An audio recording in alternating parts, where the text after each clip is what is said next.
Bien, aquí estamos con Obed Betancourt, quien nos va a hablar sobre la editorial 14 Segundos.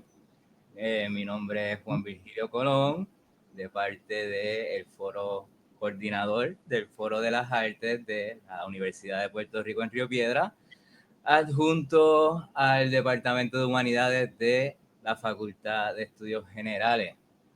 Y bien, quería empezar antes de empezar a hablar de la editorial, ¿nos puedes hablar algo sobre ti, Obed? ¿Quién es Obed Betancourt? Sí, cómo no.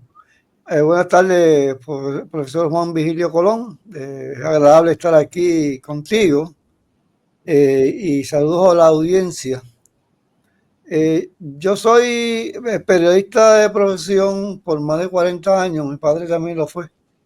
Me he dedicado a ello básicamente, he tenido otros trabajos como editor en la editorial universitaria, tiempo parcial en los 80, he sido editor en el Instituto de Cultura puertorriqueña varios años y he sido jefe de redacción en dos periódicos, El Vocero fui su subdirector, jefe de redacción en El Mundo y en El Reportero.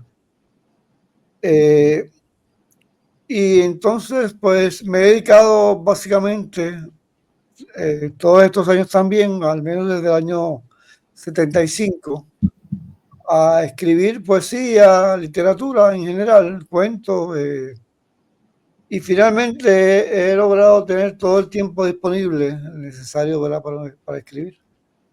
Para ponerme a escribir full time. Entonces, esa ha sido básicamente mi trayectoria profesional creativa. Escribo poesía, cuento, novela y fundamentalmente también crónica, que me parece que es un aspecto que es un poco olvidado en el sentido de que no hay más libros de crónica de periodistas o de escritores, excepto Rodríguez Julián, que es un gran novelista y cronista, y es una de esas personas que han puesto el lindero bastante elevado por su gran calidad literaria. Así que me he dedicado también a escribir crónicas, básicamente basadas en notas investigativas que realicé desde los 90 hasta el año 2010-2009, y he publicado ya un libro de crónicas y aún quedan 2 o 3 más que son parte de una serie de crónicas que he titulado Crónicas de una isla salvaje. Yo creo que se entienden por sí mismos cuáles son esas, por qué se le llama Crónicas de una isla salvaje. Los temas son fuertes.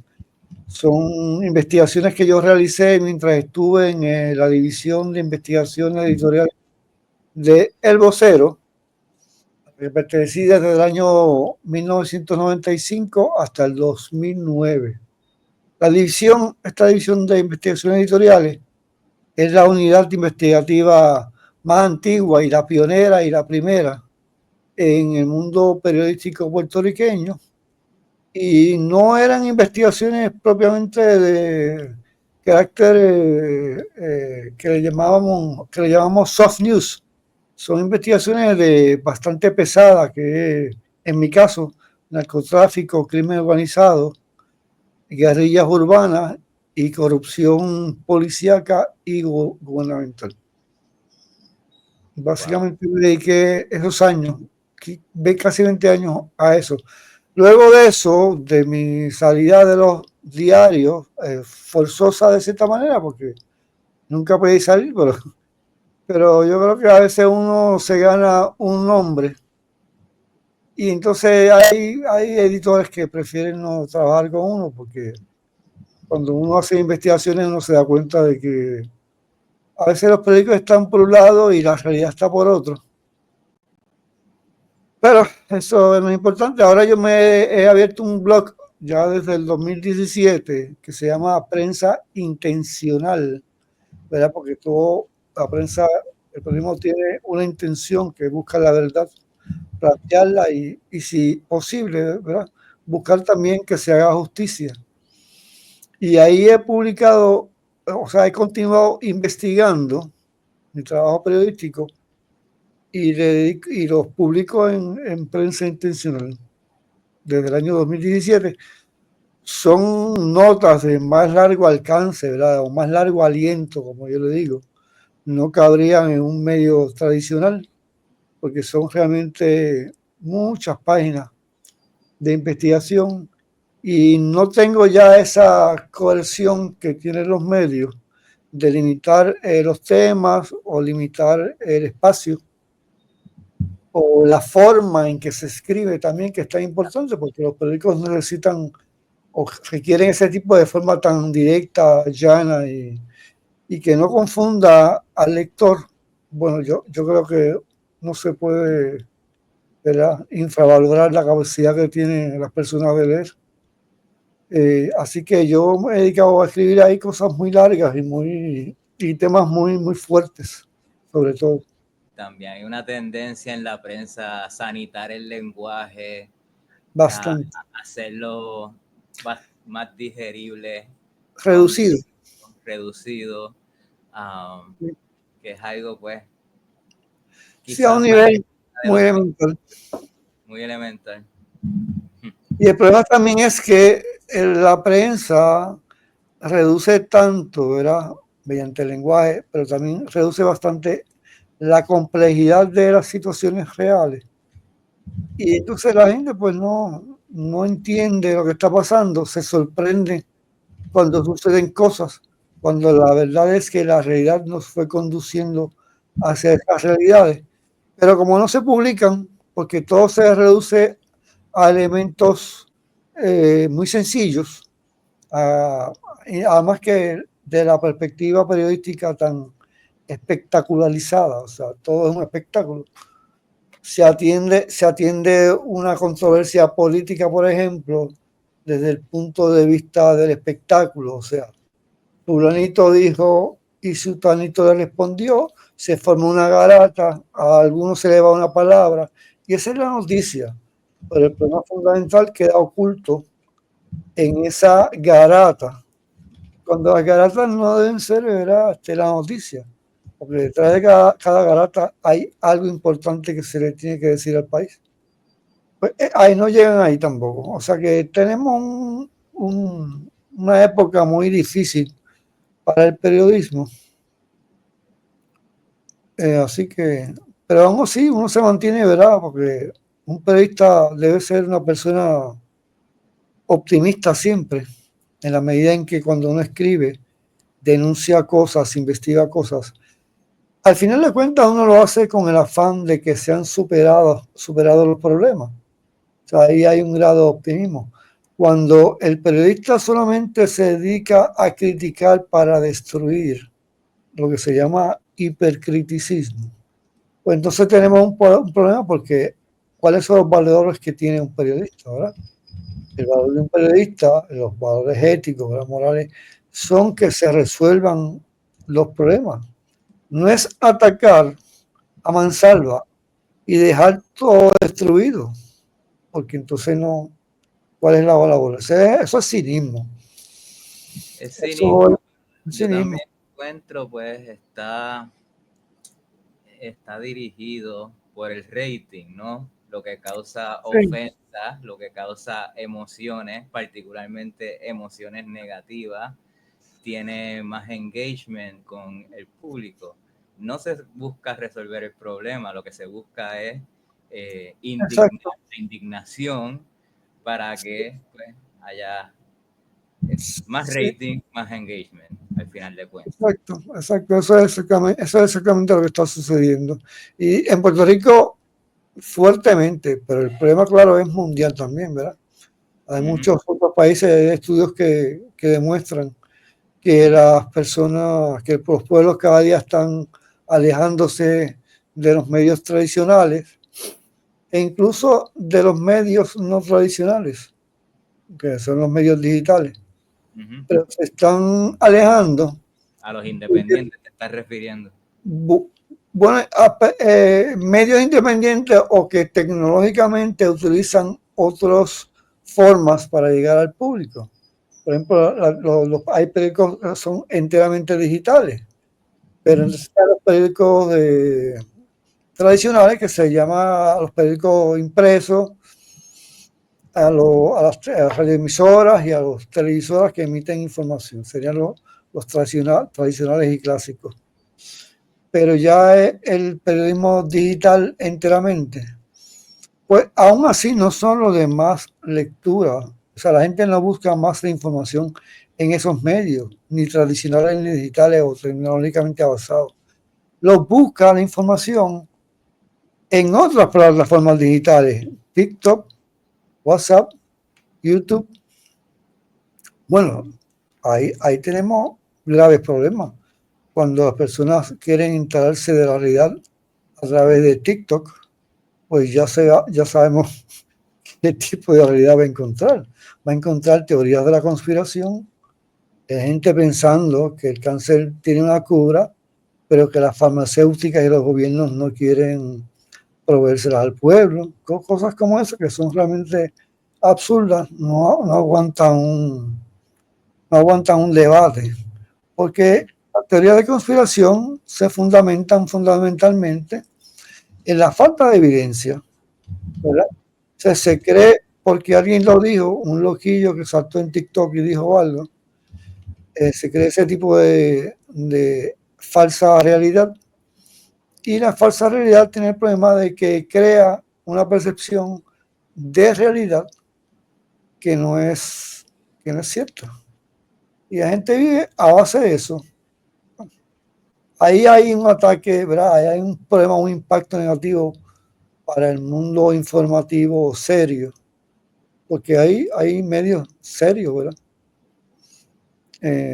Y todo sea por el like, bueno, que es lo que antes era el rating para los medios de televisión y radio, que viven a base de rating también, siempre han vivido. Y también para los contagios de circulación que tienen los periódicos impresos. Recuerda que esos conteos que son hechos por empresas cualificadas, son los que le permiten a la agencia de publicidad pautar sus anuncios. Un periódico que apenas circule no va a recibir publicidad y de eso es que viven. Así que en esta era, pues el equivalente son los likes. Esos son los retos que tiene el periodismo serio, ¿no? El periodismo serio versus el periodismo pop, y por ahí tienes que meter a las Exactamente. redes, a Twitter, etcétera, Es etcétera. un reto serio y no estoy seguro de que lo vayamos ganando. De hecho, mi posición es que nos estamos quedando muy atrás. Y no sé, ¿verdad? Como es tanto el impacto, obviamente los medios se ven un poco forzados a cambiar su definición de lo que sería periodismo, ¿verdad? Entonces, tratar de espectacularizar un poco más su medio para obtener esos ratings y demás. Pero en el interín van cambiando lo que se supone que sea un periódico. Y ahí es donde está el daño. O sea, ya no te van a buscar la realidad, van a buscar el mayor impacto posible. Como los medios digitales son instantáneos, pues entonces el periodismo se ha convertido en un portavoz de lo inmediato, cuando el periodismo siempre ha sido un medio que a veces se toma su tiempo de un día para otro, por ejemplo, que ya eso es un mundo, el mundo digital.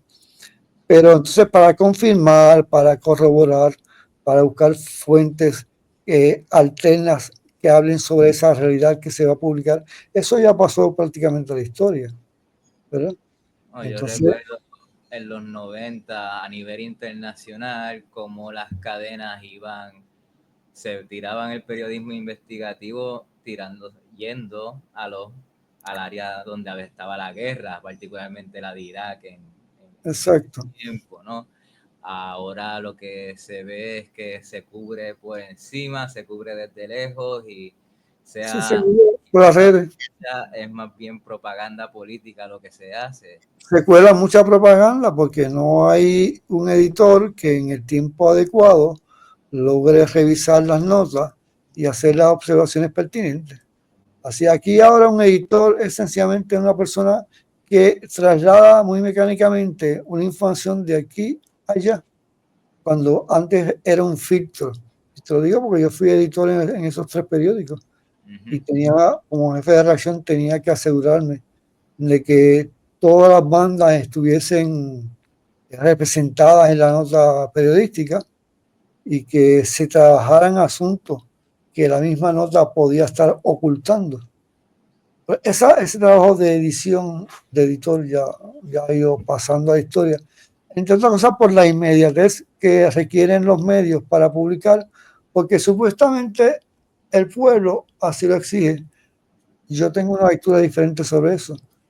Yo creo que al pueblo un medio debe darle lo que sea pertinente, obviamente según los criterios de cada medio, que eso hay que respetarlo, y según la perspectiva de cada medio, y yo creo que hay que respetarlo también.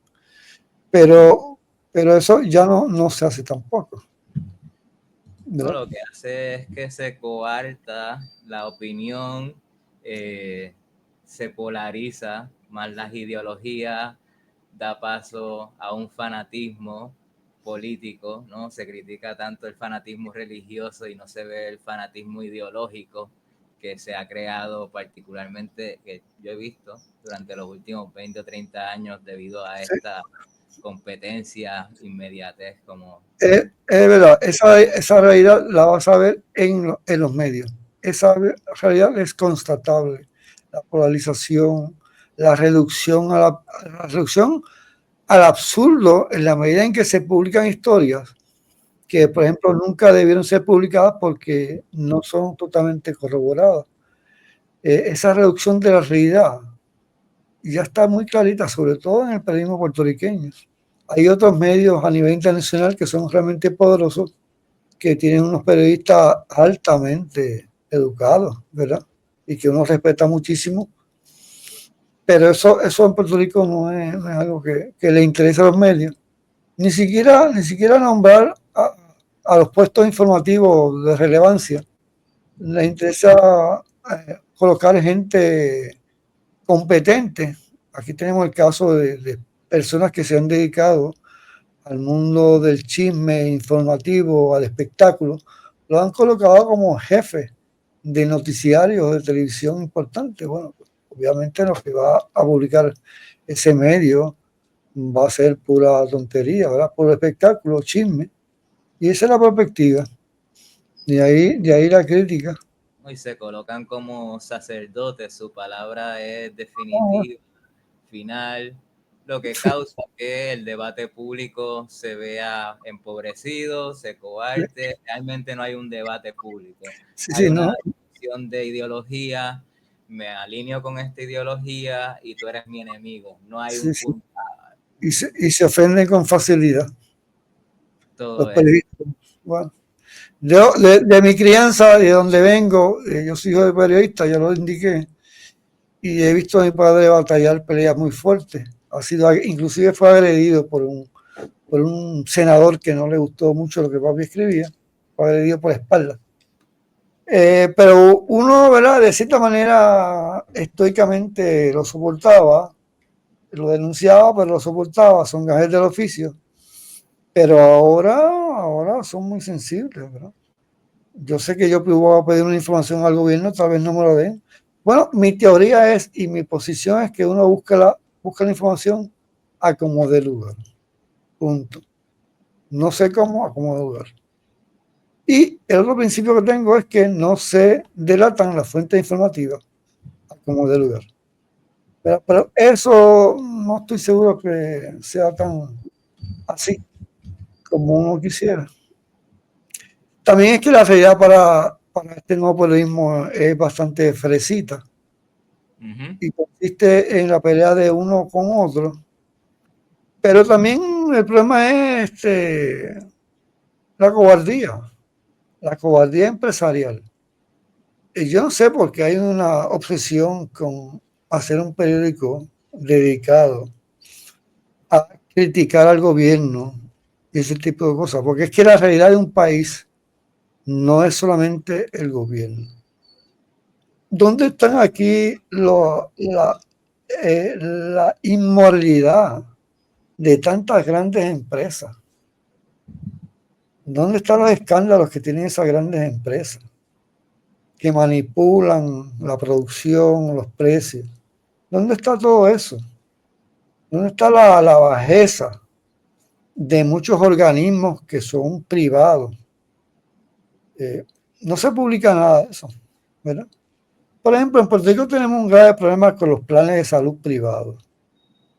La gente no puede costearlo, pero que yo sepa, no hay ningún plan médico, ninguna agencia de seguro de salud que esté quebrada. Al contrario, ellos publican a los medios anualmente las grandes ganancias que tienen, aunque son empresas de tipo, ¿verdad? No lucrativas, pero aún así ellos publican todo el dinero que entran y lo que ellos y el costo de lo que hacen. Bueno, pues eso pudieran aprovecharlo para bajarle los costos a los planes médicos. ¿Dónde están aquí las querellas que, los, que las empresas de telecomunicaciones, ¿verdad? Que hacen un trabajo terriblemente malo, ¿verdad? Con poca cobertura y deficiente. Bueno, hay un montón de querellas. ¿Qué periódico las publica? Bueno, ningún periódico las va a publicar porque tanto los planes de salud como las empresas de telecomunicaciones son los principales auspiciadores de medios, pautan muchísimos anuncios. Y los periódicos no se van a tirar un tiro en el pie. Por tanto, no trabajan en esa realidad. O sea, no podemos ser obsesivamente con el gobierno. Otra cosa, a ningún gobierno, a ninguno, se le puede ser maniqueo. O sea, perdón, mezquino. Hay gobiernos que adelantan asuntos. No estoy hablando de cantidades ni de gobierno específico. Adelantan asuntos, obviamente. Nadie quiere reconocer esas ganancias que son para la sociedad. Porque como hay una agenda política de oposición, pues entonces se le da la voz a la oposición, pero la voz al gobierno es una portavocía que le dan crítica. O sea, hacen esto, pero siempre hay un pero, ¿verdad? Lo hicieron bien, pero muy tarde. O lo hicieron o no lo hicieron. Muy tarde, bueno, muy tarde, ¿para qué? O sea, es relativo. O sea, que yo lo que pienso es, en el fondo, lo que estoy hablando es de qué es lo correcto, qué es lo ético aquí, qué es lo que se debe informar, qué es meramente una garata y que el pueblo está semanas y semanas perdidos en una garata que no aporta a la comprensión de la realidad. La tarea del periodismo es proveerle sentido a la realidad. Un periódico no le provee ese sentido de la realidad para la comprensión de su pueblo. Si fragmenta la información, si no tiene toda la información correcta o es incorrecta, y cuando oculta información, o sea, entonces no podemos comprender la realidad. ¿Cómo vamos a votar cada 4 años si ni siquiera tenemos la realidad de lo que sucede? Eso no puede hacer un periódico, que es lo que están haciendo. Los medios tienen que ceñirse a publicar toda la verdad posible hasta donde la alcancen y planteársela al pueblo que él decida qué va a hacer con esa información. Pero aquí se prefiere ocultarla a veces. Digamos que va muy afín con el principio de lo que se supone que hagan las humanidades, las artes liberales, desarrollar el pensamiento crítico. Yo Estoy de les digo a acuerdo. los estudiantes míos que les enseño cómo pensar, cómo llegar a sus propias conclusiones, no qué pensar en específico. Si Claro. encuentran a alguien algún otro profesor de humanidades o ciencias sociales que esté en esas, lo que está haciendo es pura propaganda y se deben alejar de eso lo más que puedan. Pero digamos que el propósito en gran parte, ¿no? De las humanidades como propagación del conocimiento es enseñar a cómo pensar a las personas. El aspecto artístico pues sería parte de El todo, creativo sí forma parte de todo eso, sí. pero digamos que yo muchas veces los separo y igual tienen sus puntos de convergencia, pero lo que me interesa aquí es ese punto de convergencia de las humanidades, el pensamiento crítico y la ética periodística o lo que se supone que sea. Y lo que veo es que los medios que se han convertido en empresas, lo que buscan es dirigir esa ira, dirigir las emociones colectivas hacia algo como el gobierno, dejando por el lado otros factores, ¿no? Que tú aquí has mencionado muy bien. Sí, los factores de la realidad. Factores de la Porque, realidad. digo, atacar al gobierno es muy fácil, tú sabes. No Sí, importa, échate la culpa. atacar al gobierno es muy facilito, es un sistema democrático. Para los que dicen que no lo hay, bueno, hay algún grado. Cuando aquí estamos 365 días al año atacando a un gobierno y ahí pasan los años y se sigue atacando. Y aquí no se levanta ningún tirano a reprimir. Hay formas sutiles de presentar la molestia, pero se sigue atacando. Bueno, pues eso es muy fácil, porque no hay rebote, ¿verdad? No hay una reacción. Ahora, cuando tú atacas a una empresa, a un banco, por ejemplo, aquí hay un banco que durante años estuvo recibiendo multas millonarias para evitar que lo procesaran criminalmente. ¿Y quién le mete mano? ¿Y quién lo divulga? ¿Cuándo esa información forma parte del background que todo periodista debe tener cuando escribe una información? ¿No? Y ¿Verdad? Bueno, realmente, si te pones a preguntarte, no son parte este banco, estas empresas, etcétera, no son parte del debate público. no, No no, son para parte del nada. debate público porque el debate público se basa en el periodismo. Básicamente lo que En se el supone. periodismo contra el gobierno. Exacto. Que es el Periodismo que contra el gobierno, solamente. Hay que darle esa cualificación porque eso es lo que se hace en Puerto Rico. Por supuesto, yo lo critico y no lo hice y lo hago. O sea, aquí tampoco es que haya mucha alternativa. Yo le metí mano a empresarios privados, bancos privados y narcotraficantes. Ahí, bueno, en todas esas áreas, es lo que yo te decía sobre la división de nosotros de investigaciones. En nuestras áreas hay un rebote. O sea, hay una reacción poderosa, sea por demandas judiciales por libelo, ¿verdad? Y difamación, o ya sea porque te entran a tiro. Yo tuve esa experiencia 2 veces de que me entraran a tiro cuando estaba haciendo mis investigaciones. Bueno, porque es que no es el gobierno, son gente de la calle. Y ahí pues ya la cosa cambia un poco. Ese es un periodismo investigativo un poco más difícil, porque ver documentos de gobierno y decir aquí no se hizo como no se hizo y bla, bla, eso tiene explicaciones. el ¿Verdad? tirarse a la calle a recolectar conocimiento empírico del porqué de la realidad del país. Eso es lo que se supone entonces.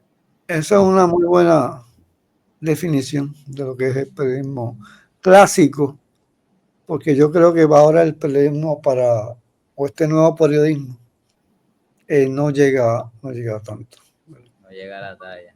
No. Bueno, eso ha sido una buena conversación aquí sobre ese aspecto de tu vida, pero ahora estás con una editorial, ¿no? Quisiera adentrarnos más en este punto.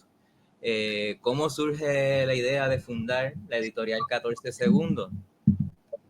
Bueno, profesor, yo te agradezco la oportunidad que me das de hablar de la editorial 14 segundos, porque no va a dejar de ser un mundo tan crítico como el que yo acabo de dejar de pasar de investigaciones, ¿verdad? Porque publicar libros es muy difícil en Puerto Rico, ya sea por los costos o por el mercadeo tan pequeño que tenemos. 14 segundos, bueno, el mismo nombre, el título de la editorial es un mensaje. Carl Sagan hizo un calendario y puso los 13.800 millones de años, los puso en un calendario anual, ¿verdad? Los redujo a un calendario anual. Y él mostró cómo en los últimos segundos, 14 segundos de ese calendario anual, es que la civilización vino a manifestarse en el planeta Tierra, en esos últimos 14 segundos en los cuales estamos todavía. O sea, tú mírate un calendario de un año y los últimos 14 segundos es donde apareció la civilización, básicamente con los sumerios. De ahí en adelante, pues hay sociedades organizadas. Pues 14 segundos pretende mostrar en homenaje y en humildad lo que nosotros estamos trabajando en diversas áreas, ¿verdad?, de nuestra civilización.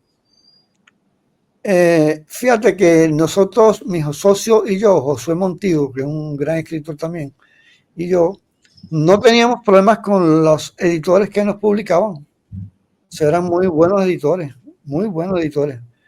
pero veíamos que la necesidad de nosotros era publicar con más frecuencia, porque ya habían libros que estaban escritos y entonces no podían, porque había que sujetarse a una programación que cada editorial tiene. Segundo, y lo que tenemos nos permite a nosotros publicar cuando querramos, inmediatamente. Segundo, queríamos tener más control o mejor control de lo que publicábamos. Por ejemplo, en una editorial, usualmente, aunque el editor consulta la portada y el autor pudiera hacer su crítica, pero la política editorial de una editorial pues, siempre va a prevalecer, ¿verdad?, más que el gusto del autor. Y lo entiendo perfectamente. O sea, yo no es de otra manera. Pero nosotros somos gente muy opinionada. Josué y yo estamos bastante mayorcitos ambos, aunque él es mucho más joven que yo, como para que yo no pueda, para que mi opinión muy fundada no prevalezca. Así que esos motivos, además queríamos más control de la publicación, de la impresión y del mercadeo, porque el problema de la editorial en Puerto Rico, un problema de todas, es que el mercadeo no es tan fácil. No es tan fácil llevar ese producto que es el libro, llevarlo a todos los lugares que se requiere. Todavía es un problema, ¿verdad? Yo no conozco una distribuidora aquí capaz de poner los libros, ya sea en Río Piedra como en la Cochinchina. Así que eso también nos plantea un problema de cuánta gestión hace la editorial para llevar el libro a la mesa o a la silla de las personas. Así que también decidimos, por esas razones, fundar una editorial así ya pensada hace un año, ejecutada desde agosto que salió el primer libro de la editorial. Hay un modelo de negocios que cada editorial tiene. Nosotros hemos optado por un modelo de negocios personal, cada cual trabaja su libro. Nos consultamos nuestras portadas, sobre todo porque ambos somos dueños del nombre, 14 segundos. Y un libro no puede desmejorar. José Montijo y tú fueron los que fundaron, ¿no? José Montijo y yo fundamos la editorial. Luego de largas conversaciones, pues yo conozco a Montijo ya hace más de 2 décadas. ¿Y qué visión comparten ustedes en esta editorial en particular? Sí, veo tu punto. Literatura. El asunto es que Josué es, por ejemplo, un escritor bastante fuerte. Escribe cosas muy fuertes. Por ejemplo, su novela El Killer se trata de una persona que tiende a ejecutar los adictos por asuntos de la persona, ¿verdad? Y es un libro que es fuerte y caló hondo en Puerto Rico. Y es un gran libro, ¿verdad? Porque presenta unos problemas y los maneja literariamente, que es lo más importante, ¿verdad? El manejo literario. Y tiene otros cuentos que son bastante barroquitos, ¿verdad? Y eso no es fácil que una editorial esté constantemente publicando eso porque pudiera traerle problemas o sienten que le trae problemas. Siempre quieren ser mucho más diversas. Yo publico, por ejemplo, novelas. La novela del 2011 publiqué Relato de una narcotraficante y es un libro también igualmente fuerte. O sea, es pesado y trae asuntos que no todo el mundo querrá recordar mientras lo lee por la noche. Por tanto, tenemos esa visión común de que seamos una editorial que publique lo que otros editoriales podrían tener reparos. Con nosotros no hay reparo. Si me permites ilustrar un segundito, yo voy a explicar el punto. Este libro se llama Muérete, cabrón. Este es el primer libro de la editorial. Se publicó en agosto. Ese libro son 12 cuentos. Son 10 asesinatos y 2 secuestros. Son todos hechos verídicos, basados en hechos verídicos. Obviamente como no es una crónica, no es un relato, no es un artículo de periódico, yo elaboro cada historia, cada asesinato que es real, a su manera y le introduzco personajes, introduzco escenas y ese tipo de cosas, ¿verdad? Y es un libro fuerte también. De hecho, ya una editorial me había dicho que no me lo iba a publicar. Y este otro libro, por ejemplo, es un libro, bueno, este es el tercer libro, el segundo se me quedó aquí. Este tercer libro son unos aforismos de una mujer que se llama Julia del Burgo, que es la autora del libro. El título se titula Yo misma fui mi turba. Exacto, yo misma fui mi turba. Son aforismos que son de una irreverencia absoluta. Pero fíjate que también las irreverencias son importantes en las sociedades. Por ejemplo, herejes como Galileo, Bruno, todas aquellas personas quemadas en la hoguera durante la época final medieval y principio del Renacimiento, son gente que adelantó el conocimiento y que fueron declarados herejes o no fueron bien vistos o invisibilizados. Esa gente mueve la sociedad. Mueve el avance social porque amplía, la conducta humana es muy amplia.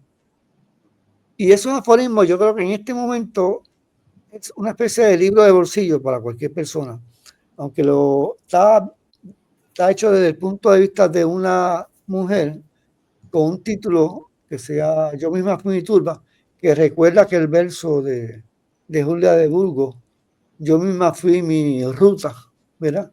Aquí mi turba, mi ruta. La ruta de esta mujer es la turba. Bueno, son libros que para mí son de bolsillo, son para sacar en el metro y leerlo en la guagua mientras uno espera. Pues ya tú ves que ya tenemos 2 libros importantes, bastante duros. Este, el de los nietas, este libro pasado de José Montijo. Este también, Los nietas, es un ensayo histórico, Montijo es historiador, es un ensayo histórico sobre el origen de la banda criminal Los Jetas, que ahora están tan de moda, ¿verdad?, las gangas en Estados Unidos, porque los están deportando. Bueno, aquí tenemos una historia muy importante, porque los presos en cada sociedad reflejan la visión que tiene la sociedad del delito. Y aquí tenemos en parte la historia de Carlos La Sombra, Carlos Torres Iriarte, y el origen, germen de lo que es esa ganga que controló absolutamente una época las cárceles, y luego vendrán otras en lucha. Y que eso está muy de moda ahora con el trabajo que hace Bukele en El Salvador y con la privatización también de las cárceles, ese tipo de cosas. Pues es un libro importante que te da un conocimiento de lo que es el micropoder o del poder compartido en instituciones cerradas, al menos aquí de gobierno. Pero es un libro importante, pero es Los nietas, o sea, estamos hablando de una cosa bastante pesada. No todo el mundo quiere conocer el mundo de los presos. Es fuerte, es duro.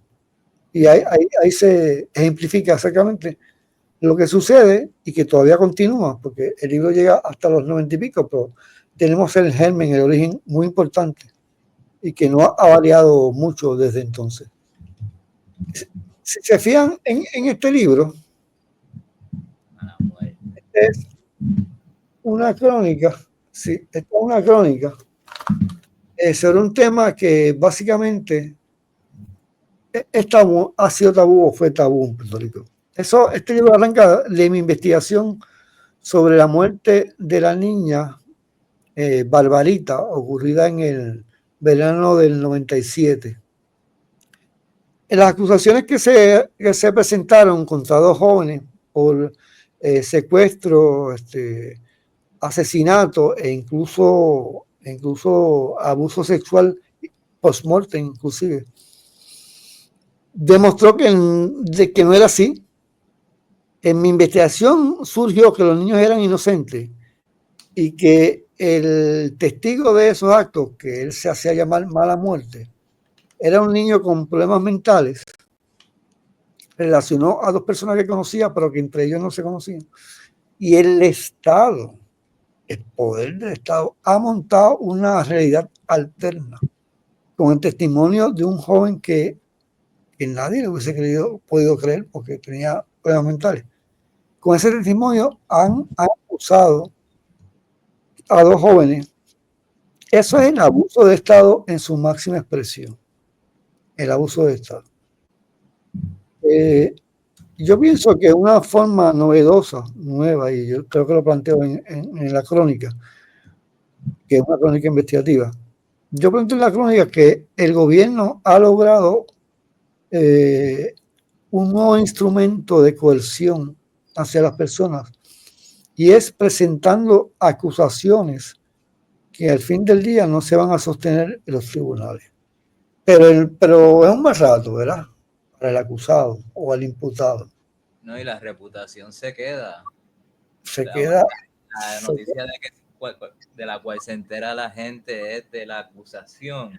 Se queda tiznadita, sí.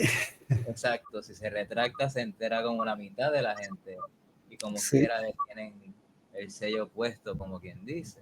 Pues ese abuso del Estado está retratado en todo su detalle en esta crónica, que es la que inicia mi serie Crónicas de una isla salvaje, ¿verdad? Este sería el primer volumen de eso.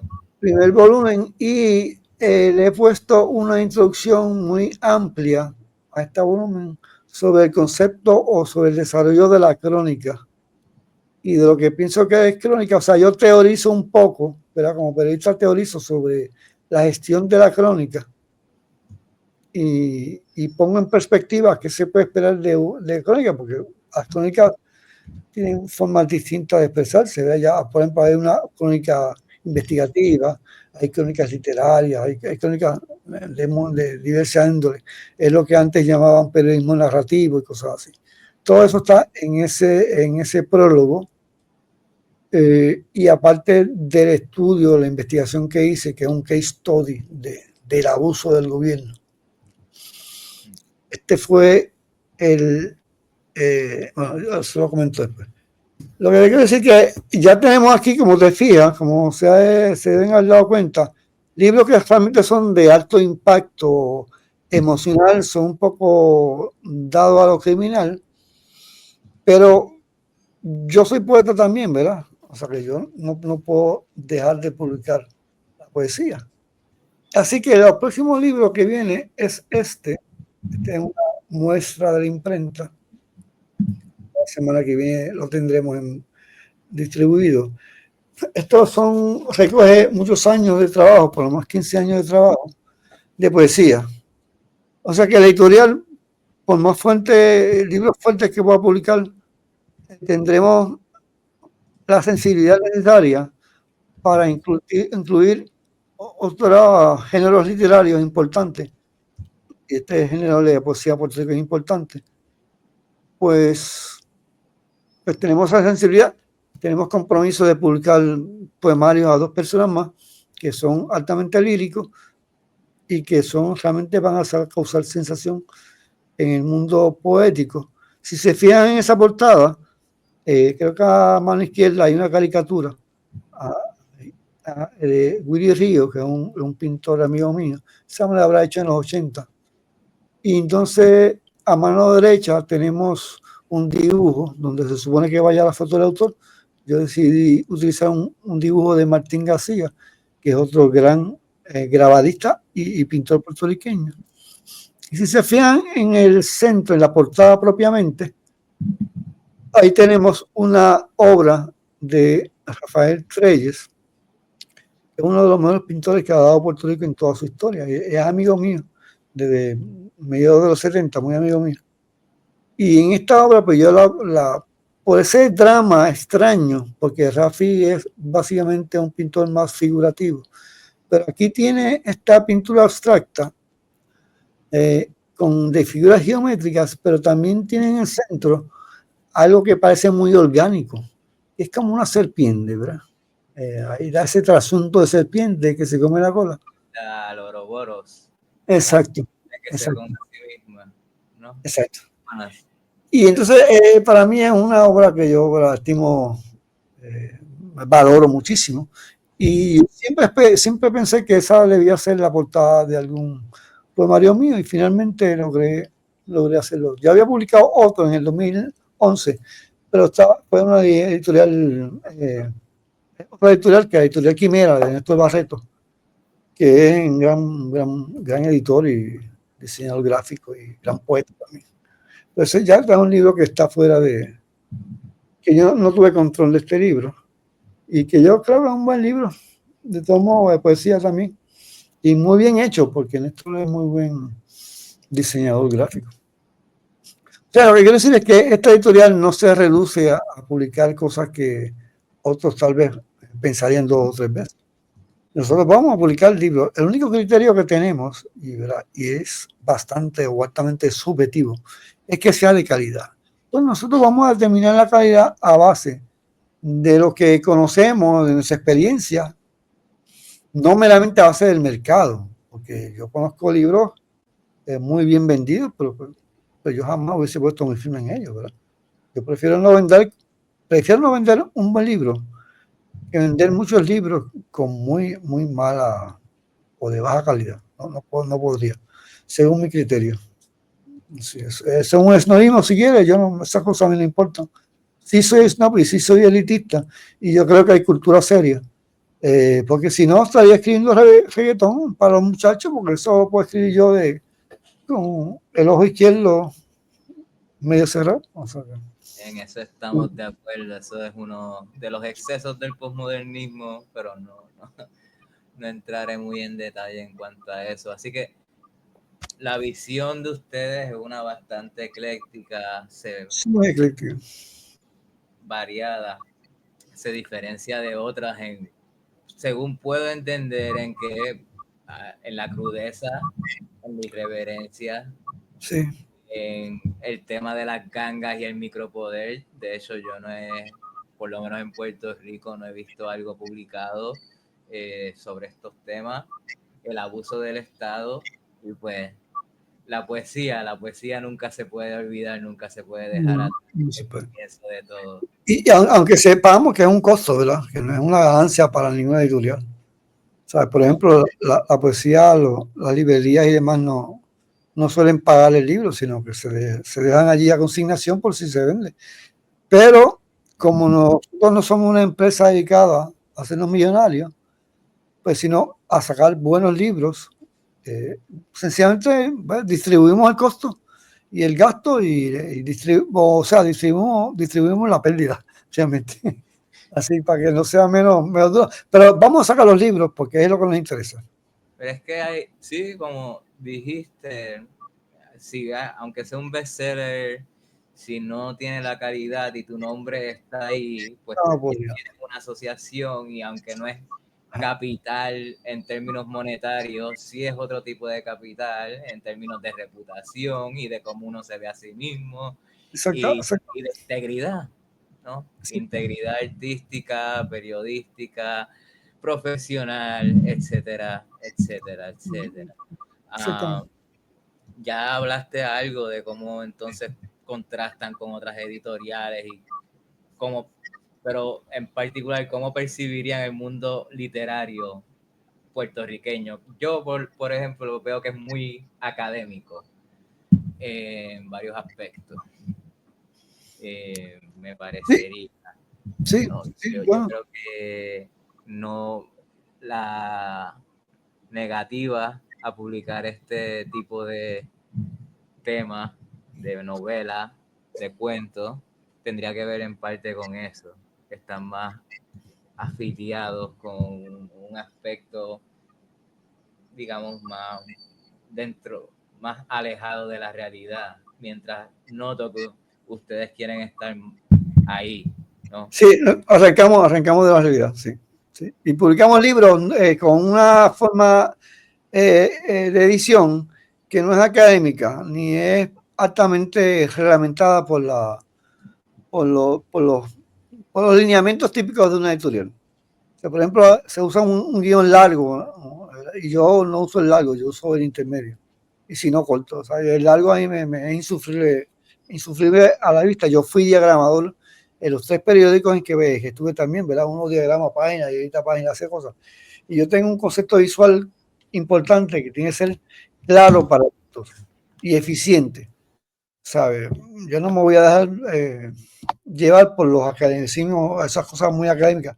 Eso tiene su lugar, ¿verdad? Las editoriales de la universidad. Yo le haría ciertos cambios, ¿verdad? Los haría un poco más de mayor divulgación de escritores del país, no meramente de los profesores. Pero cada cual maneja su finca como cree. Entiendo. A veces el problema de eso es que se aleja mucho de lo que se queda en lo que se llama la Torre de Marfil, ¿no? Por ejemplo. Pero Pienso pues, también que debe tener su público, ¿verdad? Porque también depende cómo lo mercadeen.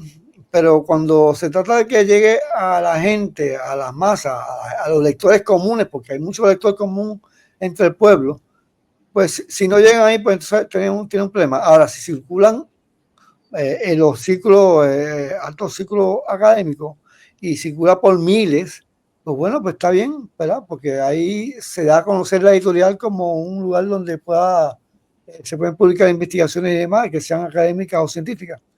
Pero es que ese aspecto yo tampoco lo veo, ¿verdad? La editorial publica libros que para aumentar su almacenaje. Yo entiendo. O sea, okay. yo estuve allí en el año 80 y aquello era muy difícil. Para aquella época, yo no sé si ahora es peor. Yo Yo creo que creo es que ahora sí más es peor. difícil por...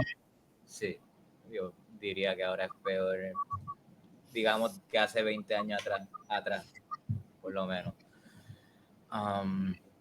Ok, ya has hablado sobre el vínculo entre lo biográfico y lo ficticio, ¿no? Eres escritor, pero hay un factor fuerte aquí. Sí, es que es difícil, no se pueden separar nunca.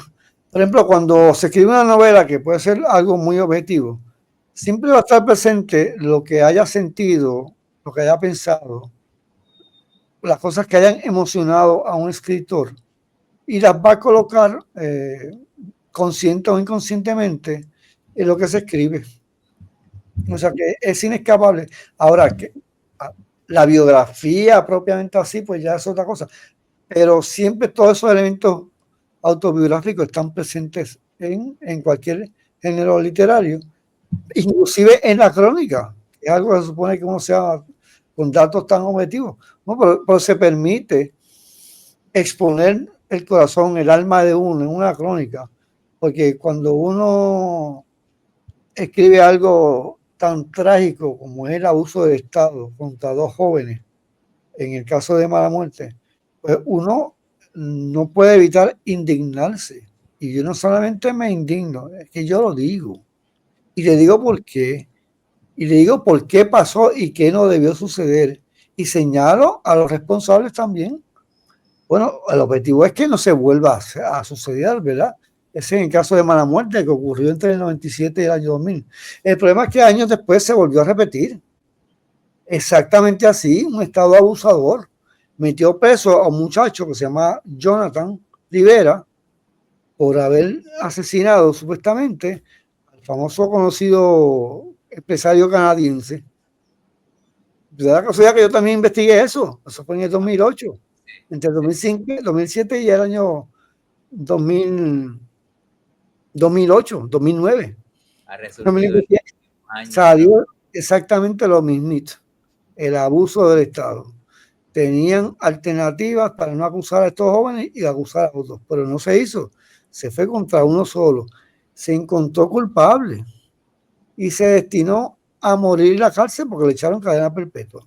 Yo seguí investigando porque yo cubrí el juicio y para mí era evidente que él no había sido el autor de ese asesinato. Me pongo a investigar con todas las fuentes que yo hice y que tuve, incluyendo el hermano de Jonathan, que es de nombre Ángel, pero él es un ángel. Ese muchacho es un ángel. Logramos publicar la verdad de lo sucedido. Y la verdad es que él no había sido, que había sido otro, que es al que le llaman Alex el Loco. Y hubo que presionar por el Estado, Puerto Rico, el Estado de Puerto Rico. Y para atrás ni nada para adelante se fueron con ellos. Hasta que entonces el FBI investigó y la Fiscalía Federal acusó a otra persona, que no era por el mismo asesinato. ¿Quién tiene la razón? Bueno, la Fiscalía Federal y el FBI le dijeron al Estado, va a tener que sacarlo porque ese no es el muchacho. Bueno, eso fue después del abuso de 4 o 5 años encima del muchacho. Bueno, es que no puede ser. Eso fue pocos años después bueno, a ver, 7, 8, 9 años después del caso de mala muerte. Que no aprenden, ¿verdad? Y uno quisiera que aprendan. Es lo que tú ves y es sobre lo que escribes y lo que puedes hacer es sacar la información, ¿no? Bueno, lo que pasa es que ahí es donde yo voy más. Yo no rebusco todo a sacar la información. Okay. De hecho, ya que lo dice, el próximo libro es El Fraile, que es la historia del agente encubierto que llevó supuestamente a los niños acá a Cerro Maravilla y allí fueron asesinados, que sí fueron asesinados. Yo cuento historia y digo, ¿quiénes lo mataron exactamente? Y el contexto en que se dio eso. Pero ese libro llevaba un prólogo que yo le llamaba Revelaciones, porque ahí paso revista a más de 40 años de yo estar escribiendo, haciendo periodismo investigativo o periodismo y otras cosas. Lo tuve que sacar porque el prólogo alcanzaba 100 y pico de páginas. Y obviamente no puede ser un prólogo, eso no cumple el propósito de un prólogo. Así que lo voy a tirar suelto como crónica, una crónica de la memoria, sobre los casos que yo investigué, y los enumero y están todos allí, y los trabajos, las cosas que tuve que hacer, y aquí es lo importante, lo que tuve que hacer para lograr la verdad y para que se hiciera justicia contra mucha gente inocente, ya sea acusada o acusada por la prensa o por quien sea, que era inocente. Eso es lo que yo llamo tenerle un objetivo a la investigación. Yo le pongo objetivo a la investigación. En el caso de Jonathan, en el caso de mala muerte, eran sacarlos libres. Ese era mi objetivo. Yo le escondo la agenda. Claro que la agenda tiene que ceñirse total y absolutamente a la evidencia. Porque de otro modo lo que estoy haciendo es propaganda, dogmatismo o mentira. Y ahí hasta ahí es donde debe llegar un periodista, no públicamente. Pero yo sí les pongo objetivo a mi artículo. No es que reciba la información y la ponga, no. Yo voy a ir más allá, voy a tratar por todo medio posible de que se haga justicia en esos casos. Eso tal vez no me convierte en mejor periodista, pero yo creo que me convierte en un mejor ser humano. Verás que a fin de cuentas es lo que cada cual debe tirar, que hace de conciencia, esos son ya. Sí, bueno, yo me salté unos cuantos normas o código, no más del código ético de la profesión. Pero yo digo cuáles son, en qué me salté y qué fue lo que tuve que hacer porque el código de ética a veces es voyerismo. Un periódico no puede ser un voyerista, mirando y contemplando la realidad y que debe pasar, pues si es agria, tienes que hacer algo con ella. No se va a quedar uno ahí reseñando lo que está pasando. Hay que intervenir. Bueno, yo busqué la forma de intervenir. Yo busqué la manera de intervenir ahí.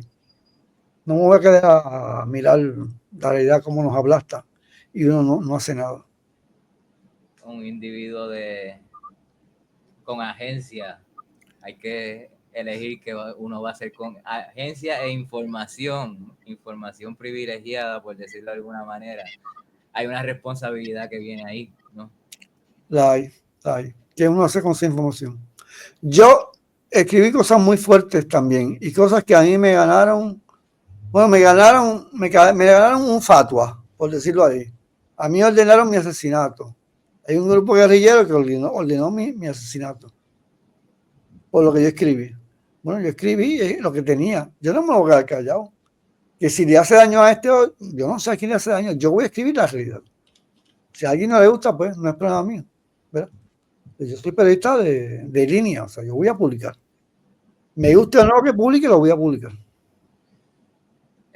Sí, es el compromiso que con de la verdad. profesión parecería, y con la verdad, que por extensión, con la verdad, el que se supone que se comparta en la profesión, pero bueno, ya hablamos al respecto sobre eso. Ahora, me gustaría saber más sobre los procesos, algo más técnico, o sea, ¿qué ha sido? A ver, hablaste del proceso de selección, ¿no? Un poco de que lo que buscan es calidad, pero Sí. además de eso, o sea, una editorial tiene que preocuparse por impresión, por publicación, distribución, por la promoción, el mercadeo que habían mencionado. Sí. Ya está, digamos que un poco más técnico, ¿no? Pero... Sí, es más técnico, es propiamente de la editorial. Como no me he dedicado toda mi vida a ser un editor de editoriales, sí de páginas de periódicos y otras páginas, pero no, pues he aprendido sobre el proceso editorial en el camino y algunos amigos editores me han ayudado. Para empezar, como se fijan, para mí que la portada sea espectacular es importante. Yo escribía en un periódico y yo tenía que aprobar portada o no aprobar portada, y si yo veía un diseño deficiente yo lo paraba. Hay que rehacer eso. A mí un periódico feo no me gusta. Hay que trabajarlo con las mejores herramientas visuales. Para mí es importante. Hay un aspecto estético. Sí, es importantísimo, porque el libro no solamente es un libro, es, tú lo has dicho, un objeto estético. Por eso esto, ¿verdad? Hay esa preocupación. Tenemos el problema de dónde publicar, porque en San Juan hay algunas impresoras un poco caras y no tampoco tienen la calidad. Pensamos en publicar ya sea en la República Dominicana, Colombia o Argentina, pero ahí hay un proceso técnico, ¿verdad? Muy técnico comercial que yo desconozco. Así que reduje la búsqueda a Puerto Rico y me encontré con una gran impresora en Nahuabo que se llama Extreme Graphics. Es estupenda. Yo creo que es ahora mismo la mejor impresora. Buenos precios, buena calidad de lo que llaman el cartón de portada, ¿verdad? La carátula. Tienen el tipo de color adecuado del papel. El papel nunca debe ser blanco. O sea, no le provee, ¿verdad?, cierto aire de calidad. Un color blanco es para empezar no se puede leer, porque ese blanco te va a estar estallando a medida que tú lees letras negras y llega el momento en que realmente produce dolor de cabeza. Debe ser de un color crema tenue, más alto, más bajito, pero más o menos, que ellos ya le llaman natural color a eso. O sea, hay muchas cosas técnicas. Pues tenemos esa editorial, tenemos la impresora, tenemos el buen gusto perdóname, las portadas de mi libro las diseño yo. Si se fijan cuando abren la página de crédito, el diseño de portadas es mío. Son míos en todos mis libros. Yo cojo elementos diversos y los coloco. No hago la ejecución en el layout del... O sea, el layout es mío, pero la ejecución la hace mi diagramador, por supuesto, porque él lo prepara digitalmente, lo coloca digitalmente y me diagrama, mi diseñador, además me diagrama el componente, el body, el cuerpo, el cuerpo del libro. Así que ya tenemos la imprenta, tenemos la editorial, tenemos la imprenta, tenemos el concepto de diseño, que en el caso de nosotros, de nuestra editorial, los míos son míos, pero tenemos el componente que nos unifica a todos, que es el diagramador, el que nos diseña todo el cuerpo interno del libro. La persona que es Marcos Pastrana es estupendo, es de lo mejor que hay en Puerto Rico y tiene muchos años de experiencia. Además que por ser un gran lector, una persona altamente educada, si está diseñando el libro y ve algún error, inmediatamente lo avisa o él mismo lo corrige. O sea que hay una ganancia tremenda. Es un gran diseñador de libros. Y después tenemos el último paso, que es que se nos dé el libro y lo comencemos a comercializar. Ya ahí son otros 20 pesos. En los dos libros anteriores que yo había publicado antes de comenzar con la editorial, el libro de relato de una narcotraficante en el 2011 y en Las sangres que lloran en el 2015, que es la que trata sobre el caso de la viuda que ordenó el asesinato de su marido, que es el empresario canadiense. Ahí tuve la oportunidad de publicar con Javier Ortiz, que es el dueño de la tertulia, de la Laberinto, y que él es un editor de muchos años. Y él me ha dado tips y ese tipo de cosas que me han ayudado a conocer la parte más importante del mundo técnico editorial y de comercialización. Hay modelos de negocio, que es de lo que finalmente quiero hacer. Hay modelos de negocio, cada editorial tiene un modelo de negocio. Ninguna lo va a revelar, excepto a sus autores que publican. Vale. Como nosotros somos dos y hemos de momento decidido publicar, adelantar todos nuestros libros posibles, pues el modelo es muy personal, ¿verdad? Yo me encargo de los costos de cada libro y no es que haya ganancias así, pero de lo que quede, luego de pagado los gastos de cada libro, queda algo siempre, pues uno corre con él. Claro, hay intervención del otro socio porque siempre estamos en comunicación sobre lo que uno está haciendo y de los pasos que uno está haciendo. Y siempre tenemos una sugerencia o una recomendación. Y luego está llevarlo a la librería. Yo no dejo libros a consignación. Yo o me los compran o no, pues yo no los dejo ahí para que si alguien se vende, si alguien lo compra, pues entonces con eso me ven. Yo no dejo libros. Hasta ahora se han vendido. Así que ese no ha sido problema. Tampoco es que tenemos 5.000 libros, ¿verdad? Ni siquiera 1.000. Lo hacemos on demand. Por ejemplo, el primer libro, Muérete Cabrón, ya lleva 3 on demand corridos, o sea, desde que salió en agosto. Eso nos permite a nosotros un control de gastos. Un control de gastos. Solamente vamos a publicar una pequeña porción, 100 o 200, se venden, nos piden más, pues entonces imprimimos más, así de rápido, de una semana para otra, y mantenemos el mercado de libros que se van a vender. Le evita al librero almacenar miles de libros que a saber si se venden o no. O sea que es un win-win situation. O sea, el on demand es importante. Yo creo que eso vino a facilitar la publicación. Hay que publicar miles. Hay que publicar miles de libros y que se queden ahí, y si no se vende, pues todo el mundo perdió. Aquí no, se vende el libro, faltan más, pues se imprimen más y todo muy, muy rapidito. Hay control de gastos también, ¿verdad? Esa es la parte. Pero entonces viene lo que yo creo que es el mayor problema de Puerto Rico, es el mercadeo. Claro que el mercadeo es por mercado.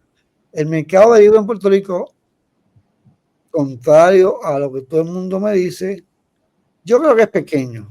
y yo creo que inclusive es demasiado pequeño y con graves problemas de criterio al comprar. O sea, yo no soy un académico, pero mis amigos todos son académicos. O sea que estoy bastante relacionado con la academia. Fui asesor de un presidente universitario y del presidente del Consejo de Educación Superior. O sea que la academia a mí no me ajena. No sé dónde está el fallo de que aquí la gente no quiera leer, no quiera comprar. Si no hay mejor producto, no hay mejor mercancía que un libro. Yo no consigo mejor mercancía de consumo, ¿verdad?, que un libro. Excepto tal vez un buen disco de música. Pero no sé, no creo que se venda lo que yo creo que se deberían vender. Y sobre todo cuando son libros no académicos que inciden sobre la realidad puertorriqueña. Este libro de Mala Muerte, que ya hemos estado aquí varias veces, este es un libro básicamente de periodismo.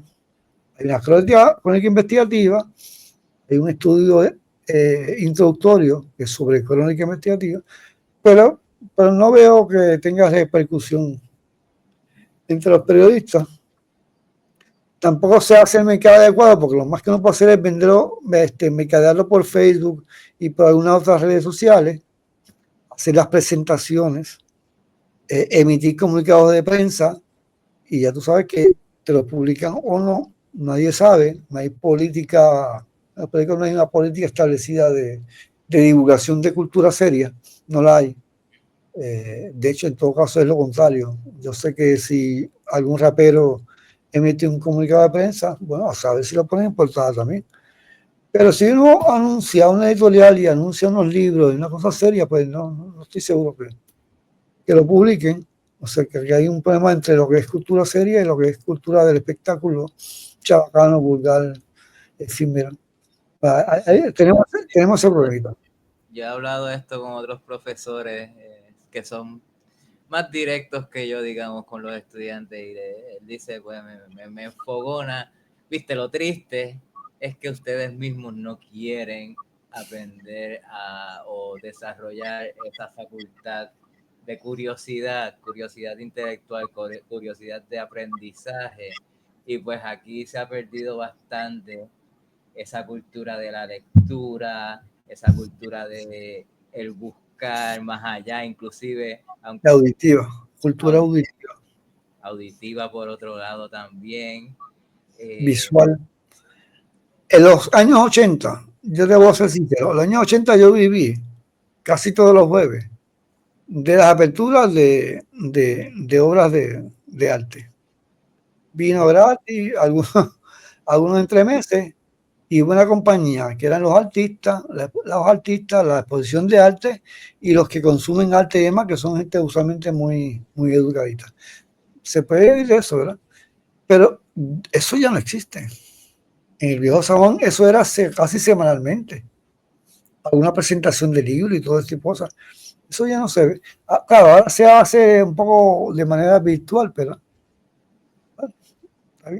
parte, pero en parte tampoco hay una, no sé, la cultura de la inmediatez, la cultura de tener todo como fast food digerido para consumirse al instante y desecharse, todo eso quizás tenga algo que ver, quizás es que los tiempos están cambiando, no sé. Sería una pregunta para reflexionar más a fondo, pero sí, puedo ver cómo puede ser eso del mercadeo puede ser un dolor de cabeza. Hablando del libro como objeto impreso, ¿no? Ya el libro quizás hasta se ha vuelto como un objeto hasta de lujo o de estatus, quizás, dentro de esta cultura que pues, lo quiere todo al instante, lo quiere todo ya resumido, digerible. He mencionado esa palabra varias veces, pero es la que me viene en mente. Digamos, solamente van a bregar con libros impresos.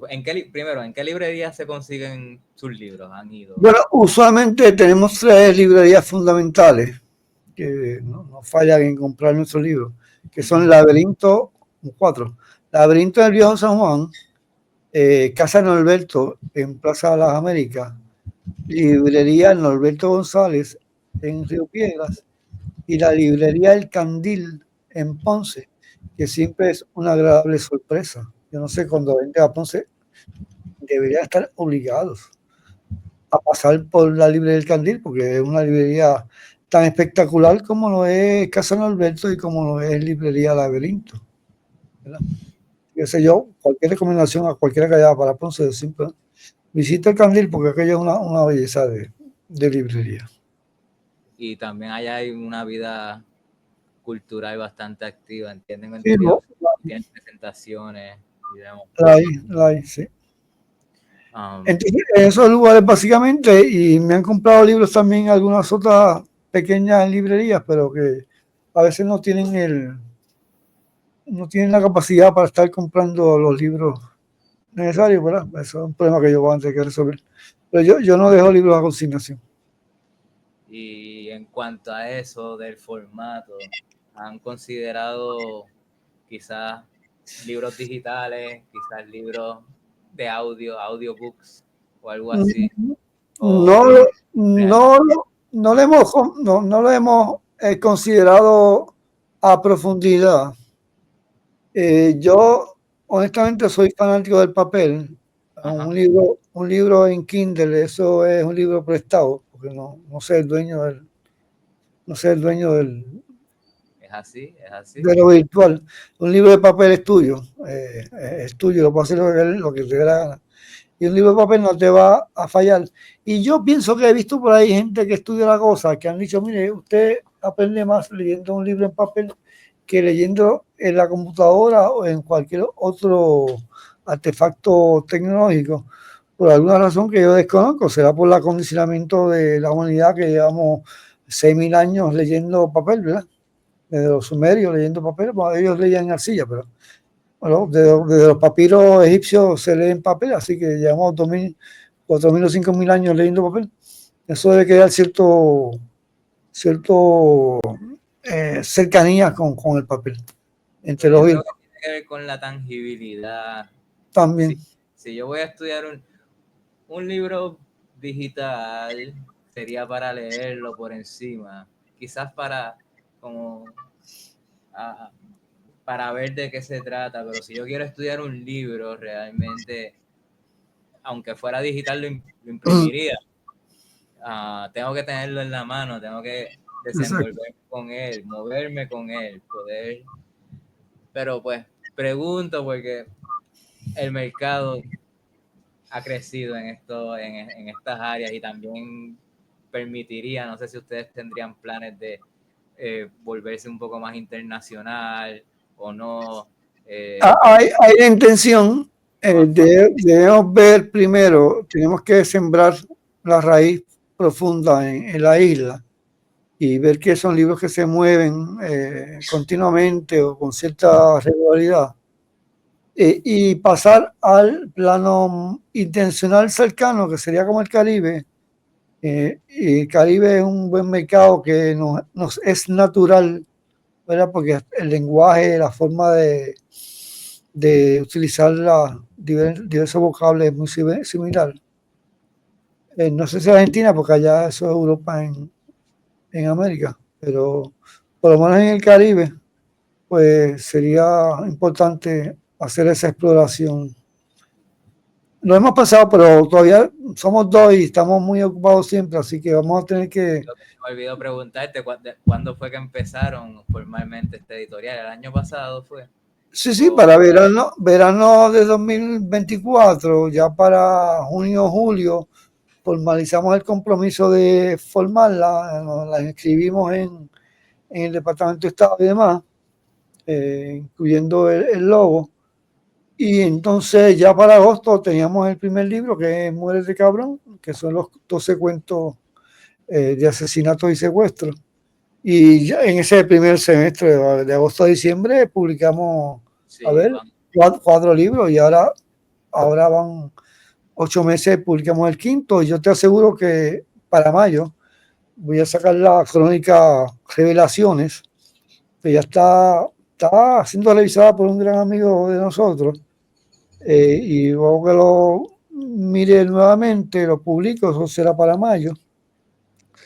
El libro del fraile debe estar, bueno, ya está listo prácticamente, pero para verano, para agosto, o sea que tendríamos, José va a aportar otro libro próximamente, y tenemos gente, por lo menos tenemos a dos poetas, lo que se llama apalabrados, que van a publicar poesía con nosotros.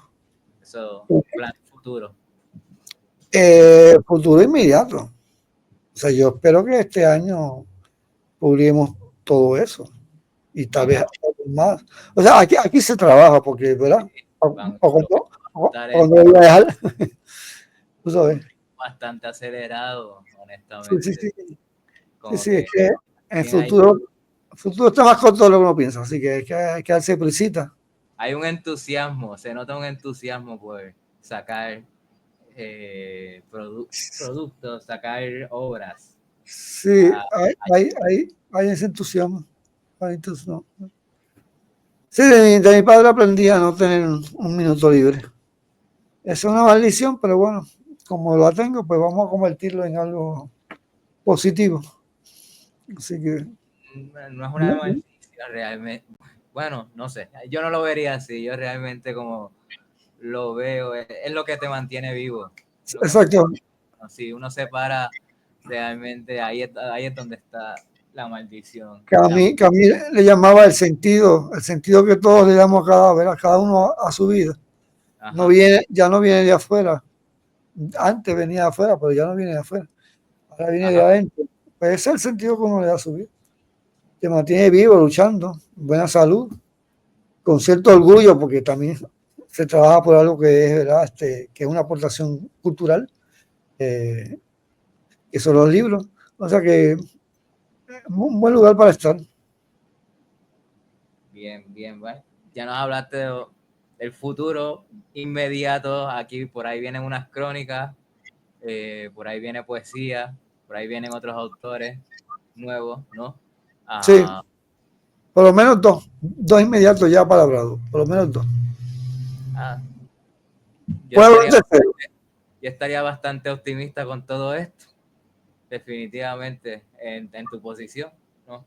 Me parece que hay bastante actividad, eso es lo que, y nuevamente eso es lo que mantiene vivo a uno, lo que vivo en el sentido de, ¿no?, sentirse vivo, de sentirse animado, sentirse entusiasmado, ¿no?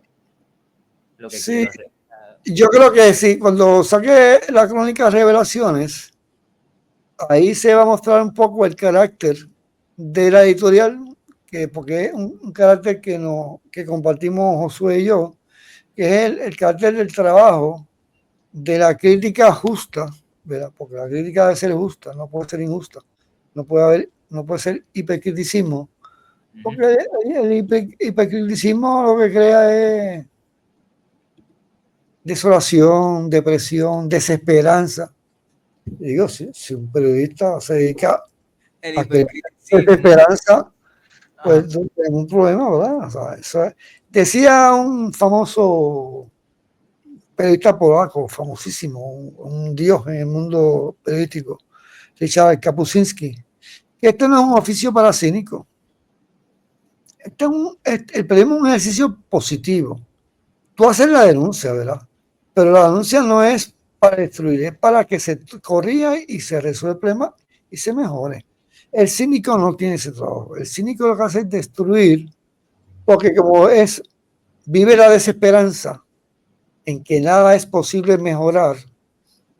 Bueno, si vive de desesperanza, pues no va a aportar mucho, ¿verdad? A una crítica justa, porque nada sirve y nada puede mejorarse. Bueno, pues el periodista debe saber que las cosas pueden mejorarse. Kapuscinski creía eso.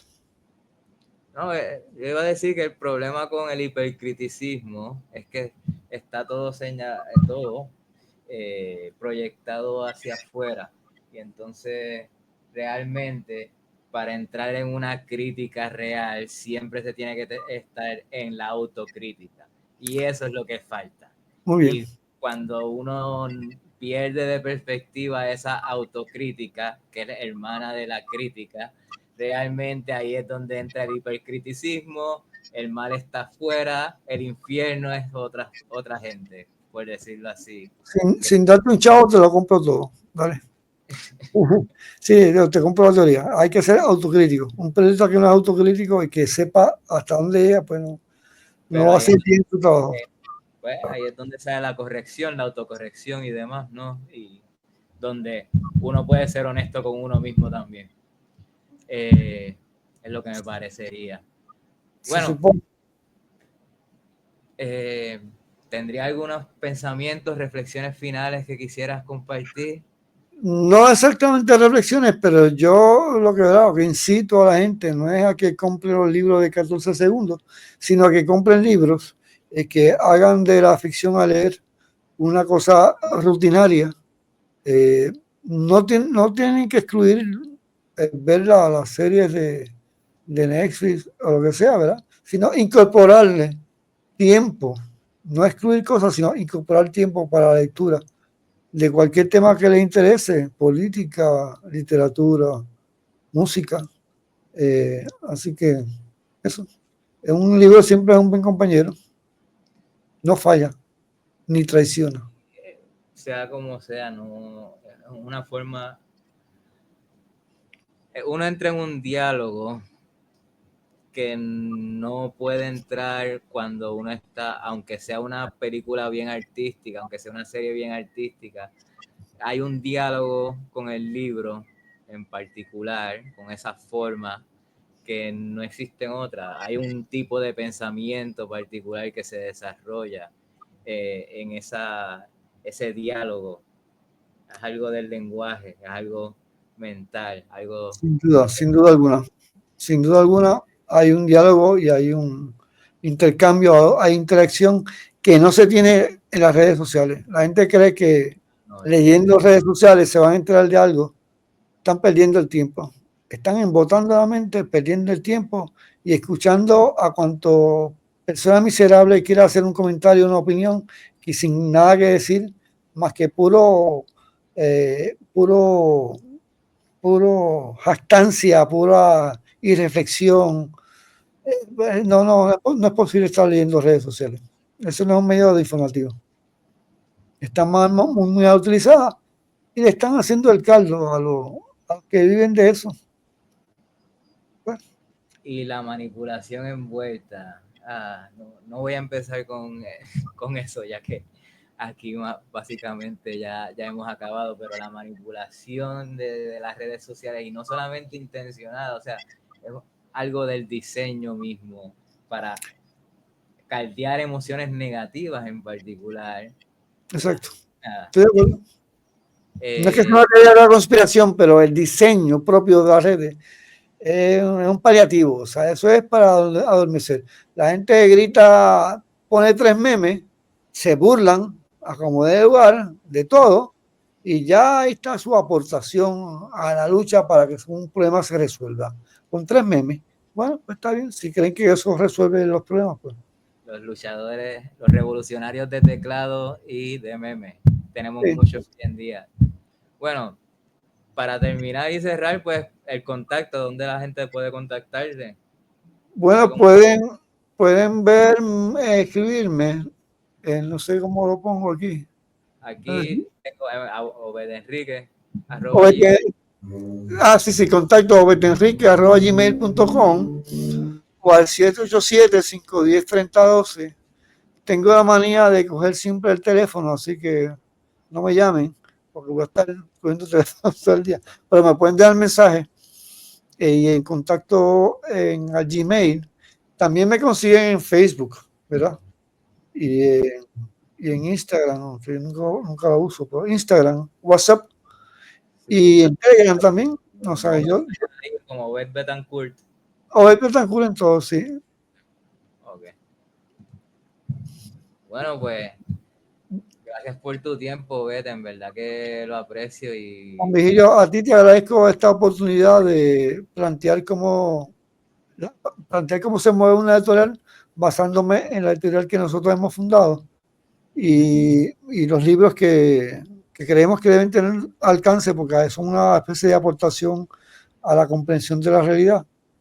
Y a ti te debo estos momentos y esta reflexión. Gracias. bueno, pues ahí estamos.